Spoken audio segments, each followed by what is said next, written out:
तुम्हारा फिर माइक रहता है, उसमें आवाज सुना पड़ती है सबको।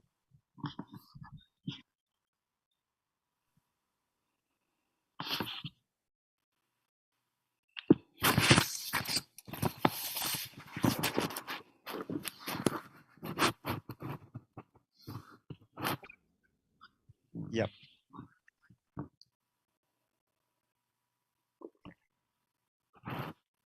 Good evening, everyone. Once again, Regional Science Center Bhopal is back with one and another important public talk by none other than Mr. Peter Guzzardi. He needs no introduction, but that's my duty. Definitely, I introduce him before starting this program. Hello, good morning, sir, from India. Hi, how are you? And also, time to time, we also have, you can say, temporary exhibitions.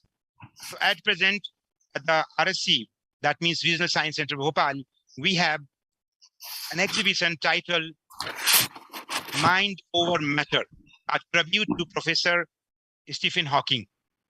And when this exhibition is on display in our science center, we thought to connect with you because as we all are very much familiar with the book, A Brief History of Time, which was written by none other than one of the greatest minds ever lived on this planet, Professor Stephen Hawking. And the book's forward is written by one of my very popular science heroes, Carl Sagan. And we are honored and pleased to announce that today we have with us the editor of the book, A Brief History of Time. He's going to talk about his experience, and more precisely, I should say, encounters in space and time with Professor Stephen Hawking. And this book came in 1988. That was the time when we were not very much accustomed with the ebook culture. We were not knowing one day we will listen books using podcasts or we will read on digital screens. That was the time when actual books were in very, very demand, and everybody, still people are reading lots of books using the actual books, the hard copy of the books. The book came and became wild sensation globally, bestseller, and even Professor Hawking's wildest dream, according to Guzzardi sir, he will definitely talk about this in this talk. That book has created a landmark shift in the science writing. And I should say, with humble submission, Professor Hawking became one science celebrity afterwards as well. Other than his theoretical contribution in physics and cosmology, he was also very, very popular amongst the popular culture of cinematic world, TV serials, cartoon networks, and also on many, many documentaries and shows.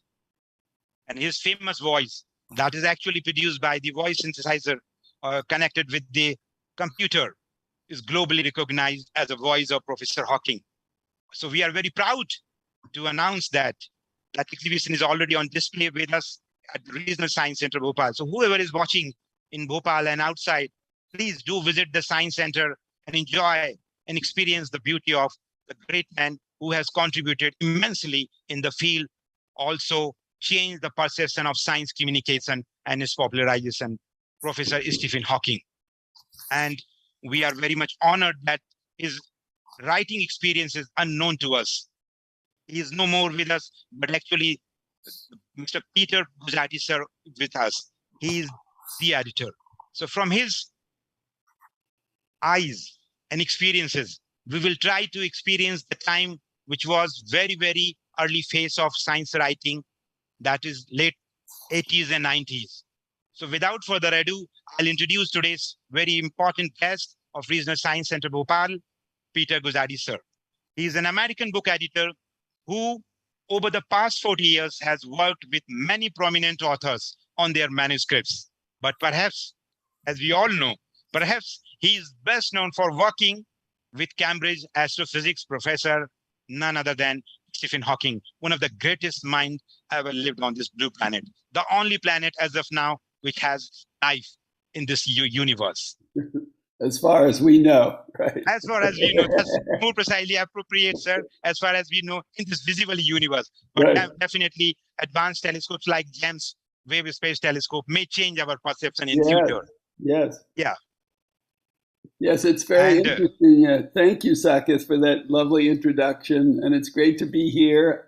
And it's wonderful to be participating with the Regional Science Center in Bhopal.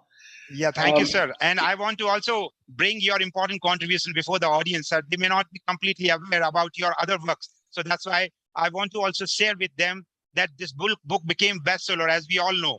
But Guzzardi, sir, has also worked with such well-known authors like Deepak Chopra, Queen Noah, Shirley MacLaine, Robert Kennedy Jr., Suzanne Cain, Carol Burnett, Scout Peck, Kareem Abdul-Jabbar, Tom Robbins, Douglas Adams, and many others.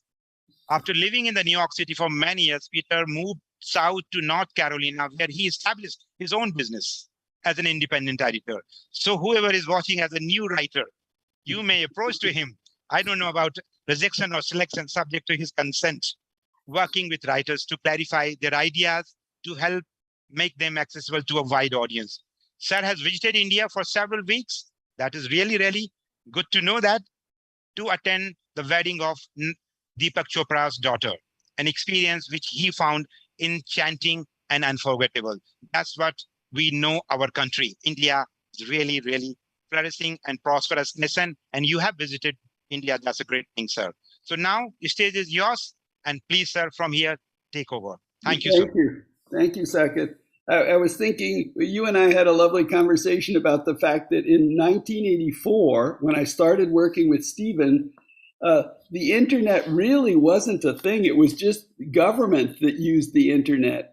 So there wasn't, Stephen and I could not communicate via email. You know, our communications, I would type up a letter and I would send it to him by mail, by snail mail, or we would, if there was some reason to communicate more quickly, we would use a fax.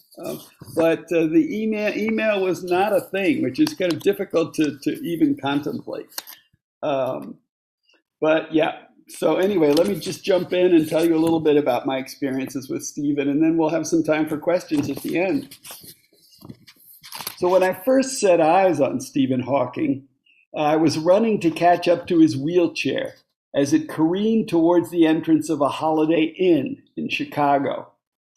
It was early 1984, and I'd just flown in from New York, having driven my rental car to the parking lot where Stephen and I were supposed to meet, and then go into his room and essentially,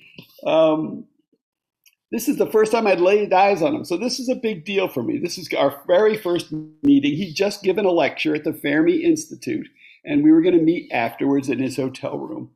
There I was in the parking lot in my rental car waiting for him to show up. It started to get dark. A half hour went by, another half hour went by, and finally a compact car pulled in and a young man got out. He unfolded a wheelchair from the trunk of the car, placed a large battery underneath the wheelchair, and then went over to the passenger side of the car and scooped up a frail, thin person in the passenger seat and strapped him into place in the wheelchair, setting his hand on the joystick. Suddenly, the wheelchair spun 2 or 3 times and took off. As I got out of my car and approached their car, the young driver shouted, "Peter Guzzardi!" And I said, "Yes." He said, "Follow me. That's Professor Hawking." A few months earlier, the book publisher I worked for, Bantam Books, had acquired the rights to publish a manuscript by a prominent Cambridge professor of astrophysics. The single-spaced 100 pages we read at the publishing house were uneven, sometimes overly simplistic, and at other times unfathomably complex. Yet, as a book editor, I was powerfully drawn to this subject. For one thing, the author's life was a compelling human interest story of a brilliant scientist trapped in a failing body by motor neuron disease, while his mind soared free to explore the great questions of the universe. Not to mention the fascinating questions themselves. How did the universe first come into being? And when? what was going on before that. When our expanding universe inevitably begins to contract, will time reverse itself and broken teacups reassemble themselves and jump back up to the table they fell from? And what progress are we making toward that holy grail of astrophysics, a grand unified theory that could bridge two remarkable but so far irreconcilable fields? One, quantum physics, that explains the ghostly realm of subatomic particles, and the other, astrophysics, that makes sense of great forces like gravity that animate massive bodies like galaxies and black holes. As an editor, I felt great about having acquired the Hawking Project. Bantam was not a prestigious hardcover publisher. It was primarily a paperback publisher, known for its ability to put romances and westerns in supermarkets, drugstores, newsstands, and airports. When Stephen read my pitch letter, the idea of seeing his book in airports appealed to him a lot, and it helped me and Bantam win the rights to publish his book. But as I chased Stephen Hawking across that frigid Chicago parking lot, it seemed we were off to an inauspicious start. And to be honest, I was nervous about communicating with Stephen. First of all, I had to come up with something to say to one of the smartest people on the planet. Then I would have to sit for long, awkward moments before receiving a response. By this time, in 1984, Stephen's neurodegenerative disease, ALS, had progressed to the point where he could only move his fingers, blink his eyes, and emit mostly incomprehensible sounds, translated by one of his graduate students. When we got to Stephen's hotel room, Brian Witt, the young man I'd met in the parking lot, took on the role of translator. After I inquired politely about Stephen's flight from London, told him how happy I was to finally meet him, Stephen made an unintelligible response. Pause. Translation. Professor Hawking wants to know if you brought the contract. So much for the social niceties, I thought. But then I realized his terse reply made perfect sense. This man simply doesn't have the energy to expend on chit-chat. As Stephen read over each page of the contract's complicated legal jargon in just seconds, I could see for myself that although his body might be willing, his body might barely be willing, his mind was still functioning at warp speed. I won't pretend that the road was easy from that point forward. The manuscript was a challenge, yet I knew that Stephen could successfully, if he could explain his ideas to me, and I had absolutely no science background, then we could create together a book that could reach lots of people. And that was our shared goal. After returning to New York, I began drafting the first of many lengthy letters to Stephen in Cambridge, parsing each sentence of the original document, asking a relentless barrage of questions, suggesting simpler comparisons, and requesting more personal anecdotes. Stephen, it turned out, was a tireless and willing partner. He saw immediately what I was up to, adding lovely humorous asides about how his illness made his life as a theoretical astrophysicist easier by exempting him from household chores like taking out the trash. We were making slow but steady progress when things came crashing to a halt in August 1985. On a trip to Switzerland, Stephen contracted pneumonia and nearly died.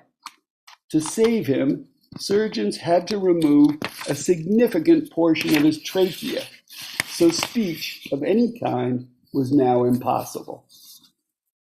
The book went on the back burner, and rightly so. Stephen had a long recovery ahead. But not only did he make it, he found a new way to communicate. Using special software, a laptop, and a voice synthesizer, Stephen learned to scroll through every letter in the alphabet to select words, one at a time, to create sentences, which the computer then spoke aloud. Once he became adept at this process, he was able to turn back to the writing, and we started volleying the manuscript back and forth for what would be another 18 months.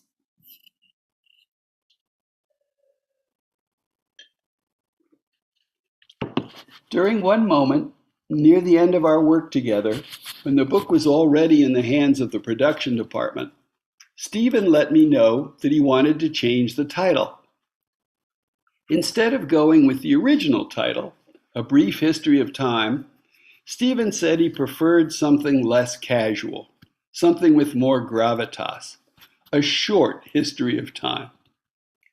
I racked my brain for an argument that might dissuade my strong-willed author from this decision. And then it came to me. Knowing how much Stephen loved jokes and appreciated a good sense of humor, I'd sent him a quick fax saying, Stephen, I've just got to tell you the truth. A brief history of time makes me smile, and a short history of time doesn't. And that argument carried the day. Stephen changed his mind yet again, back to A Brief History of Time. And since then, the phrase, A Brief History of, has become a part of popular titles on all sorts of subjects. Not long after this, I made the difficult personal decision to leave Bantam Books for a better job elsewhere, an editor-in-chief position at a different publisher. But A Brief History of Time was well along now. The only things missing were several photos from Stephen and their accompanying captions. I left explicit instructions as to where everything should go, but some 3 or 4 months later, I was horrified to hear that the book had been printed with those photos and captions in the wrong place. Somehow they'd been switched, and Stephen, having just received his author copies in England, was on the warpath. He demanding that Bantam recall every one of 40,000 hardcover copies it had already printed. He wanted them back from the bookstores, and he wanted them destroyed. So I checked in with a friend at Bantam's sales department to find out how that recall effort was going. He told me that he had spent all day calling major accounts and asking them to send back their flawed inventory. But they were telling him that was simply impossible. The books had already vanished from the shelves, snatched up by eager customers. Bantam fixed the error in the second printing, and Stephen was mollified by the astonishingly good news. The book was selling like hotcakes, the first sign that his book would not become not just a success, but a phenomenon. Even he, the perennial optimist, could never have predicted that A Brief History would go on to sell more than 10 million copies and spend hundreds of consecutive weeks atop bestseller lists all over the world. Nearly 35 years later, the book today, 35 years later, is still going strong. Over the course of those years, Stephen and I would see each other from time to time. We enjoyed a number of lovely occasions together, including a fete in Stephen's honor at the Frankfurt Book Fair, a posh awards dinner at the United Nations hosted by the Encyclopedia Britannica, and Stephen's over-the-top 60th birthday extravaganza in Cambridge.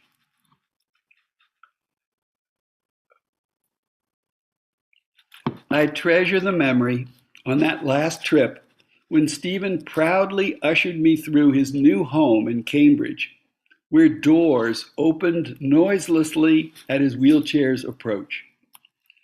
"This is the house that A Brief History of Time built," Stephen said.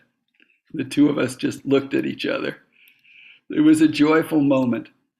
And each time we met, I could tell he was delighted to see me, and I felt the same way. Stephen had these incredibly expressive eyes, and that's how you could tell how he was feeling. Yet we would never be closer than when we were in scrubs together. two obstetrical surgeons delivering an obstreperous literary baby. Stephen would go on to write other books, and I would move on to edit other authors.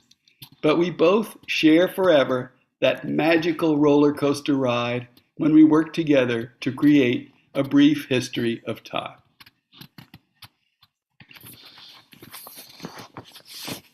Yes, it is really, really an inspiring journey. And I'm glad that the way you have narrated your experience with Professor Hawking, just like a storytelling, and I'm listening a story, and I think we all are listening the story, which is very, very quite phenomenal, because you mentioned the earlier few thousand copies were called back, but they came to know they are no more at the bookstore, Right. because they became sensation immediately the moment they were available at the bookstore. Yes.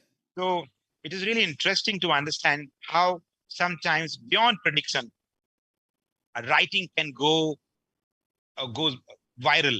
That's really, really motivational effort. Yes. So we'll try to continue this conversation by choosing few questions from the audience, and you may also reconnect or recollect your experiences with Stephen Hawking and his international global fame as a theoretical physicist. And over the period of time, he was just in making a great global icon in the science. Yes. So one question I'll take from our YouTube chat, Soham Dake, what was the thought of Professor Hawking about relation between culture and science? Between culture and science? What was the thought of Professor Hawking about relation between culture and science? Well, I think one of his missions, he had a number of missions in writing the book, but one of them was clearly to communicate. Astrophysics is a tiny world, right? The number of people who are actually studying astrophysics and working in that realm, very, very small. And Stephen wanted to bring the public, make the public aware, bring into our culture what exactly astrophysics is all about. What are these scientists doing? Why are they spending countless hours, probing these mysteries? What is it that drives them? What excites them? And he framed the story in terms of, as I mentioned earlier, in terms of this kind of quest, this search for the holy grail of science, which is we have two great theories that explain in their relative worlds, explain things very, very well. Quantum mechanics, quantum physics explaining what happens at the subatomic level. And then you have the world of astrophysics, the science of astrophysics, which explains what happens with these great forces in the universe. But these two theories do not mesh. They do not interrelate. They stand completely separately. So he framed the book in terms of this quest to merge these two theories. And if you could merge them and create a grand unified theory of everything, then, as he put it in the book, then we would know the mind of God. Then everything would become clear. We would understand everything that ever happened, from the birth of the universe to the death of time. And that was the quest. And he made it so exciting that it just had this wonderful impact on our culture, and people are now much more aware. He and Carl Sagan did a tremendous amount to bring that world of astrophysics, the world of universes and our quest to understand them, into the public sphere, into our culture. Yes, very, very appropriately answered the question, sir. And you really touched upon the connection between science and culture, and how he was visualizing this field has to be more visible space. Yes. So that public can imbibe, public can connect with the subject. Then only this field can flourish astrophysics to the larger extent. Yes. And and yes, when we make that sound, Saket, we make that sound like a noble and intellectual quest, which of course it was. And Stephen Hawking was a human being. And Stephen Hawking had severe health issues. And those health issues, he required a ton of medical treatment and care. Somebody had to be there with him at all times. Somebody had to spoon food into his mouth when he ate. When on a special occasion, somebody would have to spoon a little red wine into his mouth, and his eyes would kind of light up a little bit. So Stephen Hawking was a human being, and as a human being, he knew that he had tremendous expenses, which he, as a professor, he had difficulty meeting. So one of his hopes for the book, apart from this grand cultural, to serve as a cultural ambassador for the sciences, one of his goals was to make money to help pay for his medical care. So it's kind of a wonderful thing as well, and to have a house that ultimately could electronically, where doors could electronically open as he went by, just to make his life easier. So there's the theoretical, the intellectual, and then there are the very practical issues that, as any other human being, Stephen faced. That is very true, and I think you touched upon even some personal experiences which are not known to the public about dilate opening because something is going. Oh Oh my yeah, goodness! yeah, So it is yeah, actually chemical science. That's true, sir. So, yes, sir, you were very much involved in this profession very early in your career, and you decided to be an editor. Why you decided to be an editor? And then I'll come to the brief history of time. Well, About your journey. I would be happy if you can share your Italian experience. Then you moved to US, come back, then return back, and again as an editor. So your journey of your growth, because most of us are having writer in ourselves, but we are yes, unable to write, unable to comprehend how to write, and sometimes we know how to convey our thoughts, but writing needs a tool, that is language. Mastering a language is a big challenge sometimes if you are not acquainted with the perfect vocabulary or colloquial understanding and idioms and many other stuff to make your right. writings more connecting. So how do you see your journey? Yes. Well, I mean, just to develop that point for a moment, it's not. I think if you want to be a writer, the thing you must do is read. You must be a voracious reader to be a writer. I mean, you have to steep yourself in language, as you say, and whatever kind of book it is that you want to write. If you want to write a mystery thriller, that's only going to work if you read dozens and hundreds and thousands of mystery thrillers. You have to love that particular genre, and then you're likely to be. Then when you try your hand at writing it, you're much more likely to be successful. My own journey is interesting in some ways because there are some parallels with Stephen's life.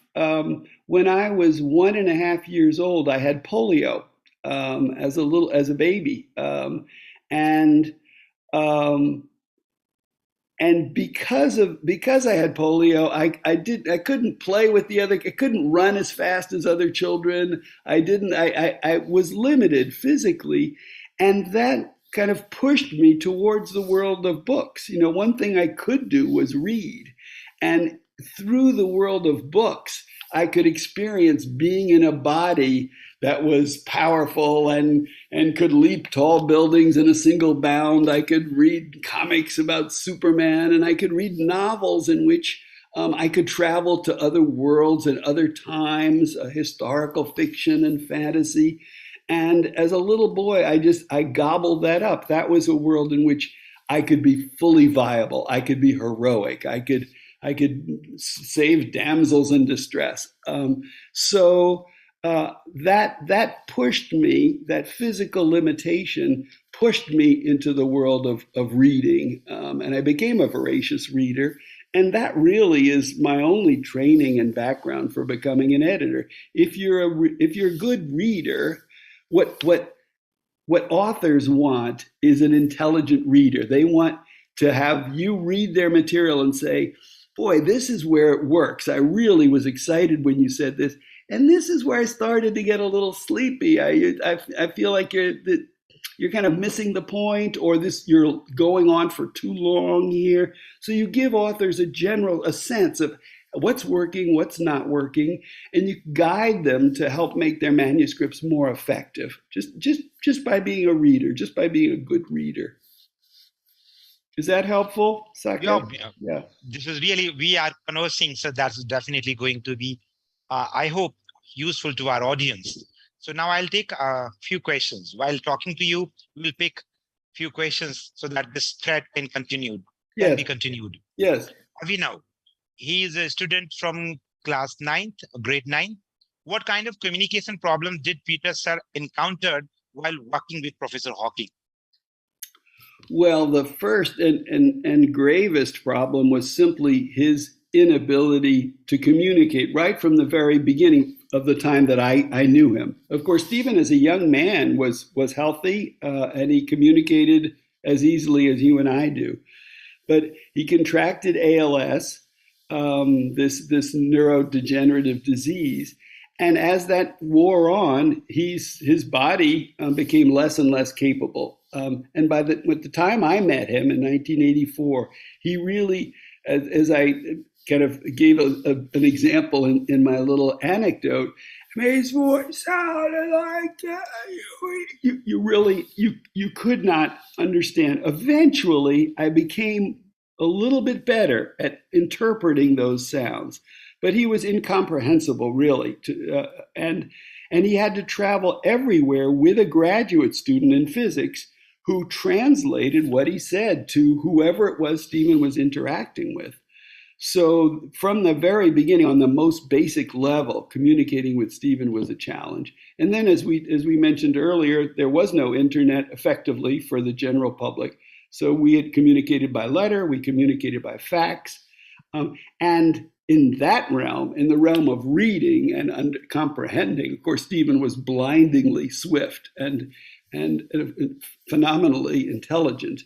But what he needed was someone like me who knew nothing about his topic to continually say to him, I'm sorry, Professor Hawking, I still don't understand, what a quark is or what a muon is.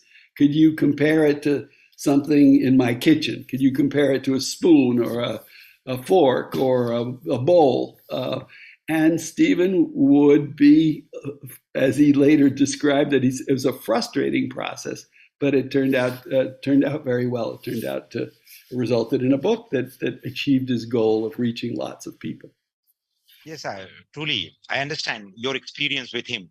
But how do you see, as a human being, if you are not able to communicate with the world, you are experiencing very, very challenging muscular and body problems. And above all, forgetting all the pain, you are trying to connect with the world as a human being. How do you see he was one of the greatest human being who has lived with his difficulties to inspire generations? Yes. If you have a dream, you can achieve even your body is not functioning. How do you see that thought, sir? Well, I think in Stephen's case, he's a very strong-willed man. I mean, he really was a determined human being. And sometimes, that was difficult. I mean, he was like, because of his determination and his intelligence and his abilities, he became like a crown prince in the field of astrophysics. He became royalty. And as royalty, he didn't really want to hear opposing views. I mean, he was a handful. He was a dose. When he said he wanted to change the title, I don't think he expected me to say, I don't think so. I wish you wouldn't. He expected me to say, yes, sir. How quickly can I get that done? So Stephen was blessed, although maybe his friends and family didn't think so, blessed with a very, very strong will. Stephen did not want to hear the word no, and Stephen did not let really daunting challenges stop him. which is just a remarkable thing. And I think one of the things that Stephen has given us is this wonderful sense of what the human spirit is capable of. Not everyone, for sure, but it's like, wow, if Stephen Hawking can be trapped in this body and barely move his fingers and blink his eyes, well, then I, Peter Guzzardi, who have some physical limitations, I'm not going to let those limitations stop me. He didn't let them stop him, so I'm not going to let them stop me. And in that way, I think he inspires all of us. Really great motivational icon for all of us. Yes. And with our limited understanding, we believe that we cannot achieve. I think we can. He was the great source of inspiration for all of us. Yes. You have nicely put your experience that, sir. Can you little bit elaborate more about convincing him about changing a title? You actually mentioned that he was not expecting that you will suggest him to change. But how difficult it was for you before the night you are going to meet tomorrow and you want to say, Professor Hawking, can we change the title? And how you were prepared, because he was astrophysicist, he was a cosmologist, he was theoretical physicist, and you are not from his field, but as an editor, how you tried from your end? Well, I mean, by that point, I knew Stephen pretty well. So this was pretty late in the process. And I'd met him 3 or 4 times, and we'd been working together for much longer than either of us hoped we would be. It was probably 3 years at that point. So I knew him very well, and I knew that he really prized, above almost anything else, a sense of humor. I mean, he loved jokes. He loved bad jokes. He and his physicist buddies would crack these awful jokes, and he always tried to, whenever he gave a talk, there was lots of humor. I mean, Stephen just liked humor. So knowing this about Stephen, as I was thinking about this title, I mean, why is it that I like A Brief History of Time so much better than A Short History of Time? A Short History of Time just says it's short. I mean, it's not long, it's short. It's pure information. But A Brief History of Time has that wonderful kind of play between the word brief and history. How could it be a history of time and be brief? And brief has a kind of casual, kind of colloquial feel that kind of juxtaposed against that kind of the magnificence or the seriousness of A History of Time. And I just thought A Brief History of Time made me smile a little bit. And once I latched onto that thought, I thought, aha, that's going to work with Stephen. If I say this one makes me smile, this one doesn't, that could have a real effect on him. And lo and behold, it did. I can't hear you. Did you discuss the title with someone else before putting the same before Professor Hawking? I'm thinking to change this title. How do you see, or how do you sound? No, I didn't discuss it with anyone. I knew that one title was better than the other. And I just had to try to find an argument to make my case with Stephen, knowing how strong-willed he was and how unlikely he was to change his mind. But he did change his mind, and he changed his mind in a number of cases. He changed his mind kind of famously about the arrow of time. That example that I gave about, so the universe is expanding, right? And as anything that expands is eventually that expansion is going to stop, and then the universe is going to contract at some point, kind of in the distant future. So Stephen believed that at that point, when the universe stopped expanding and started to contract, the arrow of time would reverse. So the arrow of time, which is going forward, would start to run backwards.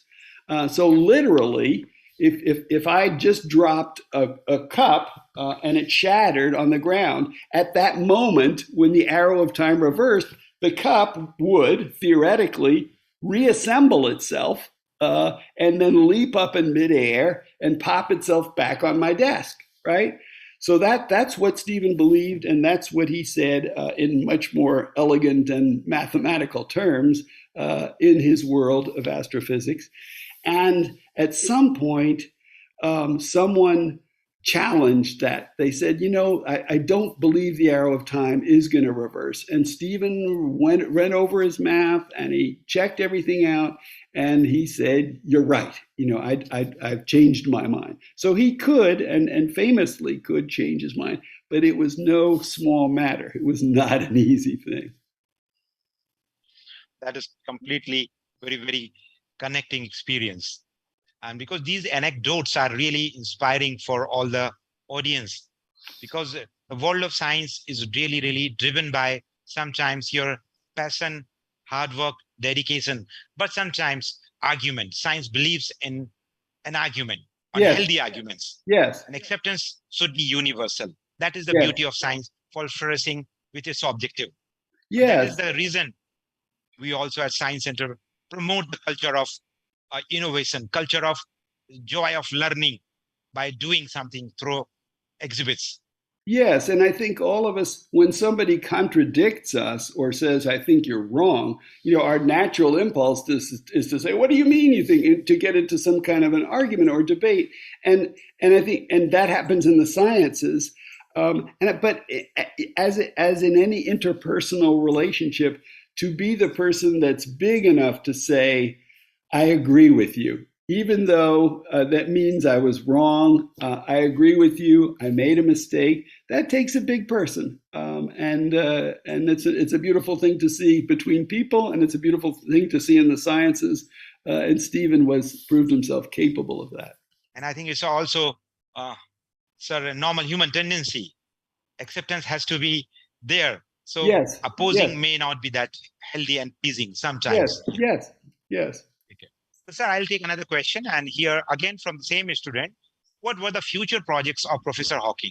I don't know about you are aware about those things, but though I'll put before you, what were the future projects of Professor Hawking in the field of astrophysics, which he wanted to do? And what kind of future world did he imagine or expected of humanity? From Abhinav, grade 9. That's a great question.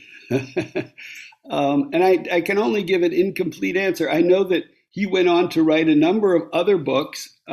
They were mostly variations on this theme. I mean, he did an illustrated book, and he did, I think it was like A History of Time in a Nutshell. He did a number of books on this theme, and he used illustrations, some lovely illustrations, to make his thoughts more accessible. But what kind of a world did he imagine? That's a great question. I think he struggled with the question of, is there a God? And I think he tended to, even though he famously at the end of this book said that when we have a grand unified theory, we will know the mind of God. I think he as a scientist largely did not believe in a God. He was not religious. But I'm not really answering the question, what kind of a world did Stephen imagine? I'm not really sure, to tell you the truth. But it's a lovely question. And perhaps by reading some of his books and exploring your exhibit, this very intelligent student that came up with that great question will be able to find out an answer for himself and should let me know. Let me know what you conclude. Wow. Thank you. Avinav, you are really, really asking some very interesting question. And I think we would encourage you to visit Science Center and have a look above that exhibition which is on display. And as Peter sir has suggested, go, research, invent, and try to come up what you can think of what Professor Hawking left, which were supposed to be completed or according to your research attitude may not be necessarily be completed. It's a very freedom of science. Now, you can choose your own area or thought process for addressing the same problem. Yeah, and that you yourself can take a leap of imagination, and based on reading Stephen, getting to know his work a little bit better, you can help answer that question. What kind of a world did Stephen imagine in the future? That's a beautiful question. Really, that's a very interesting title also. Yes. The world of Stephen Hawking. Yes. Okay, so which is incomplete. So one thing I would put before you once again, since the book is having a forward message from Carl Sagan, so can you little bit elaborate how that came? Professor Hawking approached Carl Sagan, or Carl Sagan was convinced, because he was very much convinced by Professor Hawking's contribution. And I think, if I'm correct, in one of the encounters in some conferences, he decided to be in touch with Professor Hawking. But this forward message, how it came in the book? Uh, they just knew each other. It's a small enough world, so they knew each other. And at that point, Carl Sagan was very famous for having done this television series on the Cosmos. Cosmos called Cosmos. Yes, it was on public television, and very, very successful. His book had been a big bestseller, so he was kind of a superstar at a time when there weren't very many science superstars. So it was a pretty logical choice for us as a publisher when you're publishing a book and you want to try to figure out, like, so how can we bring this to the attention of the public? And one way is to get an introduction from somebody who's very famous, or to get quotes from somebody who's famous. So you reach out to the person if you can, and ask them if they'll take a look at the book, and ask them if they would give you a quote, or in this case, an introduction. And Carl Sagan, knowing Stephen was not well known to the general public at that point, not at all. No one knew who he was. However, he was in his field. As I mentioned earlier, he was a crown prince. He was a star. And Carl Sagan knew that, being in the field himself. So he was happy to provide an introduction. Yeah. Yeah, because they were sharing very healthy bonds between Carl Sagan himself and Arthur C. Clarke. And there's a famous documentary video in which they, all three of them, were talking about space and time and other Oh, stuff. wow. Yeah, I don't know that. Yeah. I think Yeah. maybe that's later on, sir. Maybe this video was recorded not during the book was coming out. Right. Sure. Yeah. Yeah. So one student, Advait, from grade 9th E, is asking, what will be the future of astrophysics? I think this question is not for you, but he's asking, since you are addressing from your point of view. Yes. Well, as you mentioned, we've got the James Webb telescope out there in space, bringing back these extraordinary images. And I found them fascinating. There were just a few published yesterday in the New York Times. And wow, they're just extraordinary. And this telescope is giving us a peek into it gives us a peek into time 15 billion years ago. I mean, that's how, because it gives us these images so far away. It takes light years, of course, for whatever's happening in outer space to reach us. And this probe goes so deeply that these things that were occurring, that we're seeing, took place 15 billion years ago, around the same time, around the same time that our sun was being born. So yes, we are learning more and more and more, and it's fascinating. And I'm not sure how much closer, you'd need a real expert to tell you, but I'm not sure how much closer we are to Stephen's dream of having a grand unified theory of everything. I think that is also there. The grand unified theory is very, very important, a challenging field ahead. And people are seriously working, like Brian Greene and others, and Lawrence Krauss, and many, many more from India, Professor Ashok Sen, and many others from Indian community in theoretical physics also, mathematically. Everybody is trying to include the gravity. That was not earlier very easy to include. And more precisely, as he mentioned, so you were referring 13.5 billion years back universe. And I could, before the birth, after the birth of universe, this James Webb Space Telescope. And sun took birth very late, our sun. So this is very first generation stars of galaxy or galaxies that are one of the prime targets of James Webb Space Telescope. And that may change the future of. Yes. Maybe one added advantage. Yes. Veena Gupta, another question from Veena.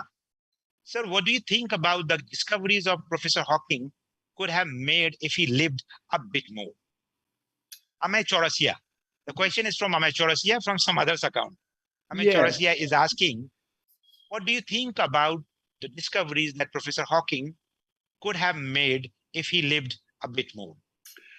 I am not sure, and I'm really not qualified to answer the question, but I believe that Stephen was, by the end of his life, he lived into, I think he was in his 70s.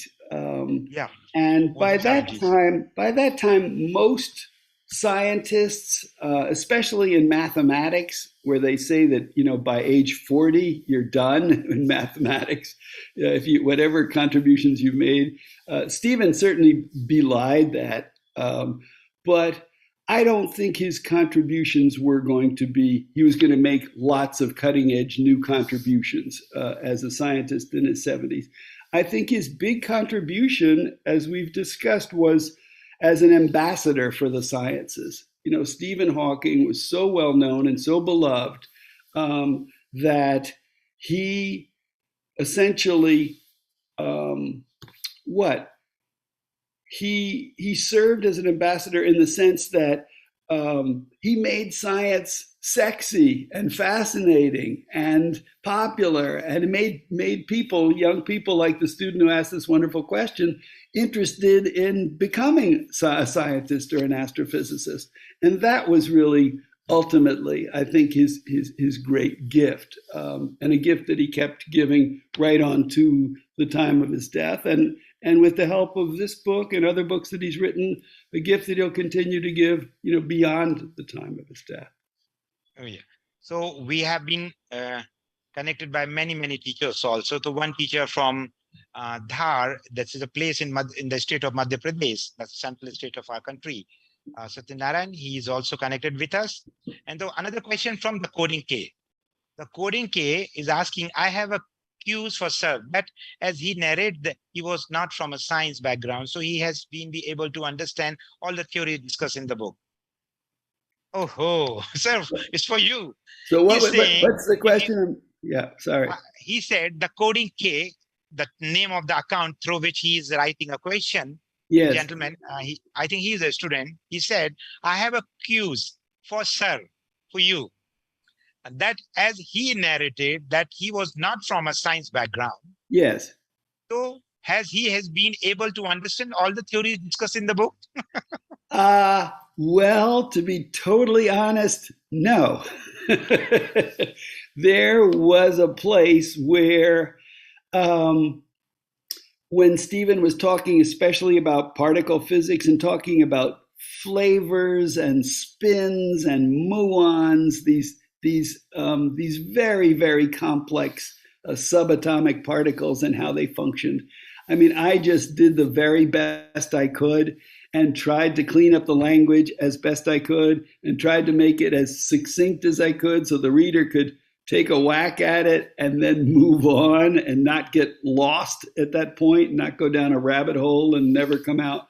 I did the best I could in some places. But by and large, I think Stephen did a really good job of making the material accessible to the non-scientific reader. Truly, sir. And I think we have one more question, but that is very, very specific and highly advanced. I think the audience is thinking that Professor Hawking was collaborated with you in astrophysics as well. So I think people may have a little confusion. Sir is an editor or the editor of the book. So, but he's asking, I'll put before you, but I will also suggest him, he may approach to any scientist, astrophysicist, what is the structure of space and time at the Planck scale? That's purely astrophysics question, sir. Yeah, I mean, you can answer that better than I. No, sir. Yeah. No. Even I'm not qualified for asking that, sir, because we need to hear. But I think one thing I could just mention briefly is that the job of an editor, what I help an author clarify their ideas and to just act as an intelligent reader in terms of responding and saying, here I get it, here I don't get it, Here, I think you're going on a little too long. Here, I think you're being a little too brief. I think you need to flesh that out. And also respond in terms of tone. This tone is too didactic and boring, and I think you're going to put readers to sleep. And perhaps you could give us a little anecdote or a personal story, something that would kind of bring the material to life. So the job of an editor is really to respond as an intelligent reader and to help the author shape the material so that it's as effective as it can possibly be. That's the job. In terms of these great questions that the reader rightly poses, those are questions that I wish Stephen were here to answer. Okay, so considering the time limit, and we are really thankful to all the viewers and audience for joining us from wherever they are, and whoever is going to watch after this live streaming also the same program. We would highly encourage and welcome you all to visit Regional Science Center Bhopal in person. We are very much open 7 days in a week, 363 days in a year, except Holi and Diwali, and enjoy this treat of Professor Stephen Hawking by visiting the exhibition on Professor Hawking with the title Matter Over Mind, a tribute to Professor Hawking. On this note, on behalf of Regional Science Center and our council, National Council of Science Museums, we are really thankful to you, sir. You have given your quality of time, though you were very engaged in other commitments as an editor and also other occupied commitments. And you have taken out your time to discuss your experiences with us. And definitely in future, whenever you're planning to visit India, please do visit Bhopal, the capital of Central State of Madhya Pradesh. And we will love to host you in person in our science center for your experiences. In the last, sir, from my curious mind, I can say, at least with a little humble submission, can you share about your book? You have also written a book. So how you thought, being an editor, how you became a writer? Well, it was just a total accident. I don't know whether The Wizard of Oz, is that a movie that in India that people know or have watched? Is it a popular movie? I don't think so. From Right. my limited understanding, I don't know exactly Right. from Indian point of view. Yeah, but Right. I don't know about the movie, as I mentioned earlier. Yes. Okay. So if you don't know the movie, then I can assume that it's not as widely popular there as it is here. This was a film that was created in the late 1930s, and a very popular story of a little girl who lived in Kansas, and a cyclone came along and carried her and her little dog and her house off and landed her in a kind of make-believe, a fantastic land called Oz. And in this land, she has to make her way. What she wants to do is go home, but she's trapped in Oz, and she has to go and see the Wizard of Oz. And the Wizard of Oz is the most powerful person in the land, and maybe he can help her. So it's the story of her journey to meet the wizard, and the wizard who asks her to do this kind of impossible thing. She has to defeat the Wicked Witch of the West and bring her broomstick back to the wizard, and then he will take her to Oz. So it's a really interesting story. And at one day, I just happened to be at visiting a publisher, and I saw this book on the shelf, a book about the Wizard of Oz. And I said, I've always wanted to write a book about the Wizard of Oz and talk about how much wisdom there is in this book and how that wisdom connects to wisdom that I've learned, the wisdom I learned from Stephen Hawking and from Deepak Chopra and the many authors I've worked with. And he thought that sounded like a really interesting idea. So I wrote that up, and eventually it became a book. And I'll tell you, one thing I learned was even more respect and admiration for people who have the courage, the wherewithal, the desire to write a book and to work with an editor and to get the book out into the world. It's a difficult, challenging, demanding process. And yet, I'm so glad I did it. And in some ways, it was my ticket into this experience of book publishing from a very different perspective. And I think it added to my abilities as an editor and my kind of sensitivity to just how difficult it is to be an author. My respect and admiration for authors. Yeah, thank you. And before closing this talk, sir, last words. Yes. About science communication and popularization. How do you see we as a science communicators, science centers, science museums, how do you see this world of science communication? And as far as writing of science is concerned, even in digital spaces or in hard copy format, and how do you see this world of science communication? Yes, I think that it breaks off into two kind of compartments. There is the world of science communication for other scientists, for other people who are as deeply involved in the particular science that one is discussing. And that's great. I mean, that's what scholars do. They communicate with each other, they write books for each other and articles. And that advances the field and is very, very important. And then there is a kind of utterly different task, which is to take that science and make it accessible to people like you and me, to the average person, and to explain to the average person just how exciting this undertaking is and why it is that scientists devote their lives and just put so much passion and energy and effort into these discoveries they're making, and that's a separate, altogether separate kind of enterprise, and very valuable. And it keeps the rest of us engaged and alive, and keeps young students like the ones that have asked these wonderful questions interested, and maybe they will devote their lives to advancing science and to therefore kind of advancing the quality of all of our lives. For the science enterprise. On this note, thank you so much once again, sir, for joining us directly from your place in the very early morning. And though I can see there is a visible light, thank you, sir. Thank you, Saket.